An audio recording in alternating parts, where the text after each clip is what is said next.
আসসালামু আলাইকুম এভরিওয়ান। বন্ধুরা, আজকের ভিডিওতে আমি তিনটি টপ হ্যাবিটস নিয়ে আলোচনা করব। যে তিনটি টপ হ্যাবিটস যদি তুমি তোমার মধ্যে গড়তে পারো এই 2025 সালে এসে, তাহলে তুমি খুব সহজে এবং অল্প সময়ের মধ্যে 2025 সালে ইংরেজিতে কথা বলতে শিখতে পারবে। And you know, when I started my journey, I had these three top habits and it helped me a lot. That's why today in this video, I'm gonna share with you these three top habits that can really help you to improve your speaking level. By the way, তুমি যদি এটা চিন্তা করো যে এই ভিডিওটা দেখার পর তুমি একদিন দুই দিন কাজ করে তারপরে ছেড়ে দিবে, তাহলে তুমি ইট ডাজন্ট ওয়ার্ক, এটা কাজ করবে না। কিন্তু সো তোমাকে যেটা করতে হবে যে এই ভিডিওটা দেখার পর যে হ্যাবিটসগুলোর কথা আমি বলবো, ওইটা অন্তত 2 থেকে 3 মাস তোমাকে চর্চা করতে হবে এবং ওইটা ফলো করে 2 থেকে 3 মাস তোমাকে পার করতে হবে এবং কনসিস্টেন্সি মেনটেন করে এটা করতে হবে। তাহলে ওইখান থেকে ভালো একটা আউটপুট তুমি পাবা। তা না হলে ইট ডাজন্ট ওয়ার্ক, এটা কোনো কাজ করবে না, কোনো আউটপুটও তুমি দেখবা না। So let's start the video. Number one হচ্ছে vocabulary and grammar.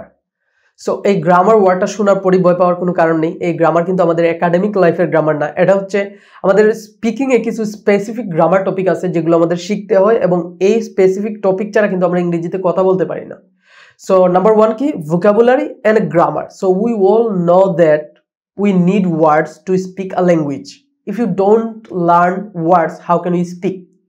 If you don't have ingredient, how can we cook? যদি আমাদের কাছে রান্না করার উপাদানই না থাকে, তাহলে আমরা কিভাবে রান্না করব?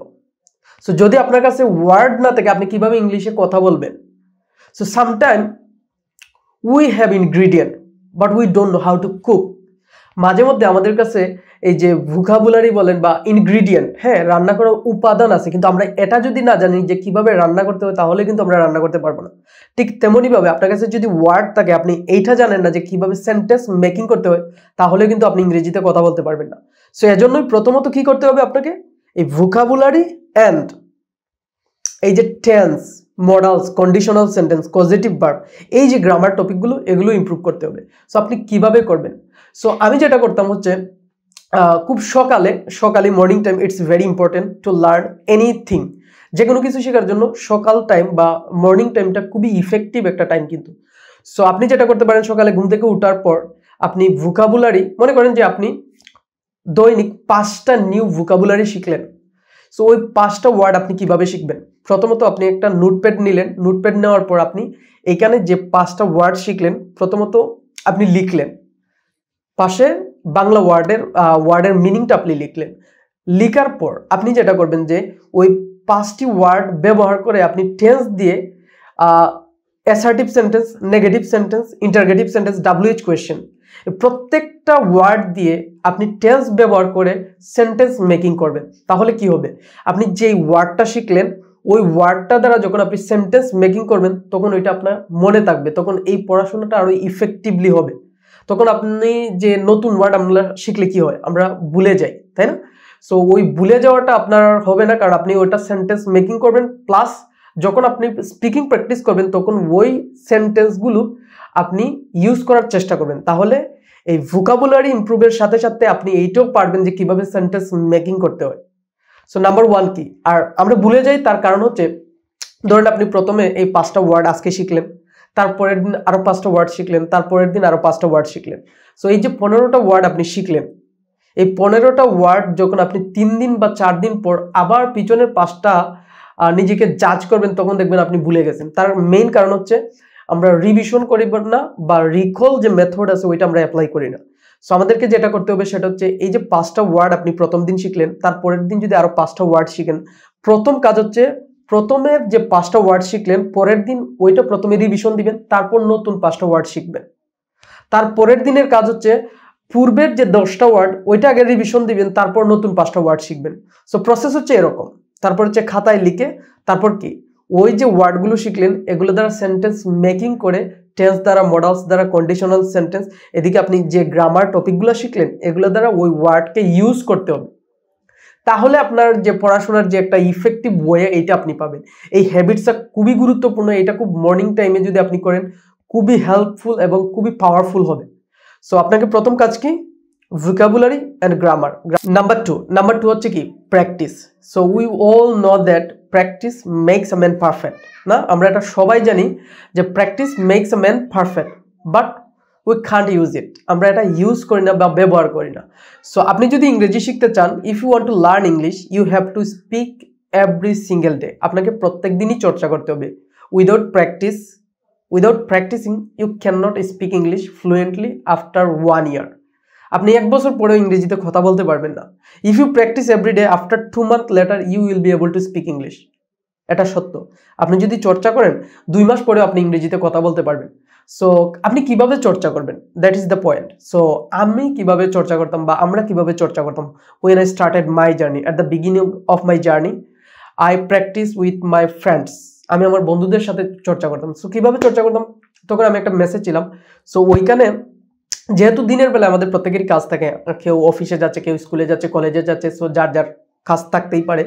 সো আমাদের একটা এরকম রুটিন ছিল যে আমরা যখনই রুমে আসব, আমরা যখন সন্ধ্যার পর থেকে রুমে থাকবো, তখন আমাদেরকে ইংরেজি কথা বলতে হবে।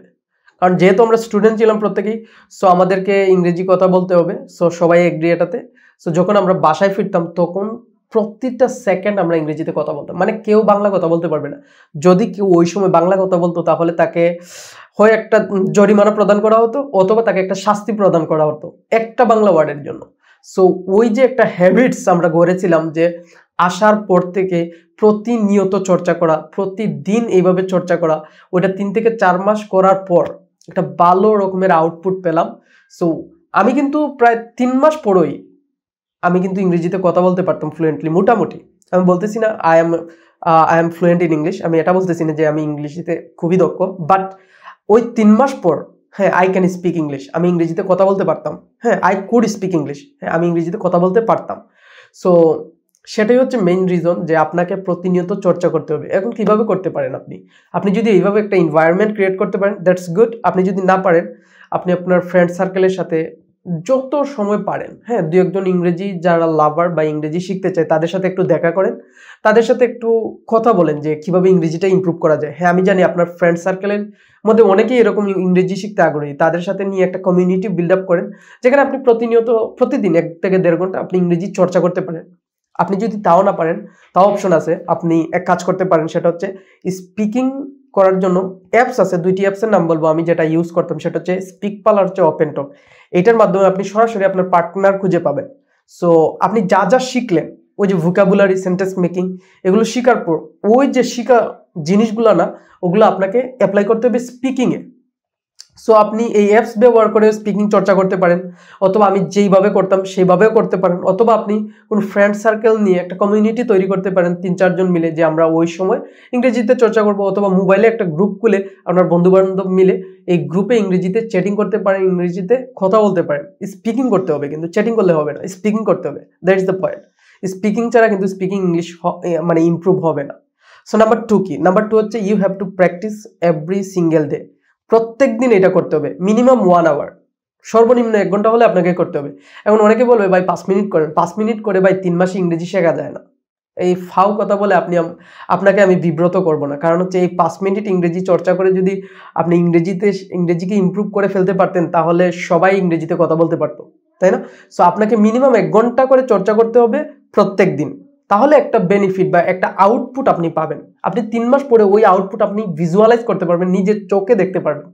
সো নাম্বার 2 হচ্ছে আপনাকে স্পিকিং চর্চা করতে হবে এবং স্পিকিং প্র্যাকটিস করতে হবে। নাম্বার 3 হচ্ছে কি? আপনাকে প্রতিদিন লিসেনিংও প্র্যাকটিস করতে হবে। এই listening most powerful thing, most powerful. কেন মোস্ট পাওয়ারফুল? সেটা হচ্ছে আপনি জানেন যে একটা ল্যাঙ্গুয়েজকে যদি আপনি ইমপ্রুভ করতে চান, অবশ্যই আপনাকে প্রচুর পরিমাণ শুনতে হবে।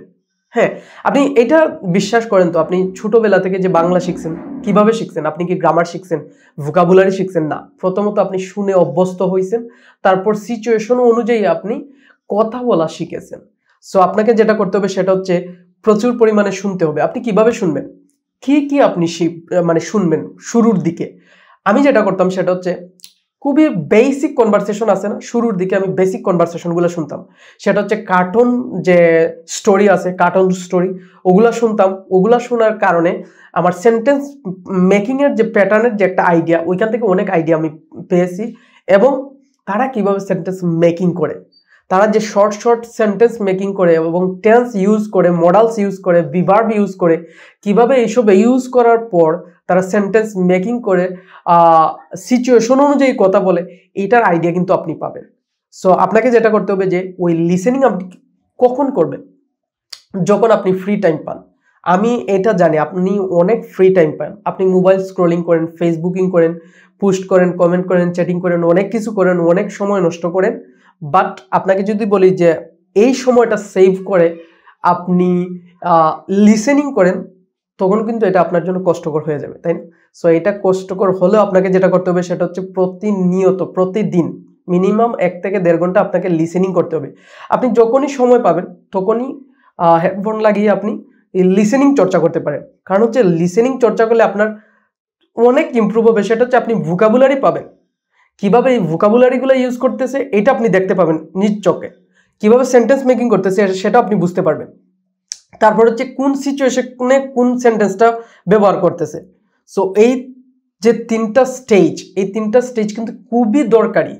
আপনার ভোকাবুলারি ইমপ্রুভ করতে হবে, আপনার সেন্টেন্স মেকিং ইমপ্রুভ করতে হবে, অ্যান্ড কি সিচুয়েশন, কোন সিচুয়েশনে কোন ভার্ব কোন মানে সেন্টেন্সগুলো ইউজ করে এটাও আপনাকে বুঝতে হবে। সো এই লিসেনিং আপনাকে প্রচুর প্রচুর করতে হবে। এই 3টা হ্যাবিটস যদি আপনি আপনার মধ্যে গড়তে পারেন তাহলে আপনি ইংরেজিতে কথা বলতে পারবেন। খুবই এই 25 সালে আপনি 2 থেকে 3 মাস পরে ইংরেজিতে কথা বলতে পারবেন। সো আপনি যদি এই 3টা হ্যাবিটস আপনার মধ্যে গড়তে পারেন 2025 সালে এসে খুব অল্প সময়ে, 2 থেকে 3 মাস পর আপনি ইংরেজিতে কথা বলতে পারবেন। অনেক সময় নষ্ট করেছেন, আর সময় নষ্ট না করে এই 3টা হ্যাবিটস নিজের মধ্যে গড়েন এবং 2025 সালে এই 3টা হ্যাবিটস দিয়ে আপনি ইংরেজিকে ইমপ্রুভ করেন। তো দেখা হবে পরবর্তী কোনো ভিডিওতে, সেই পর্যন্ত ভালো থাকেন। আসসালামু আলাইকুম।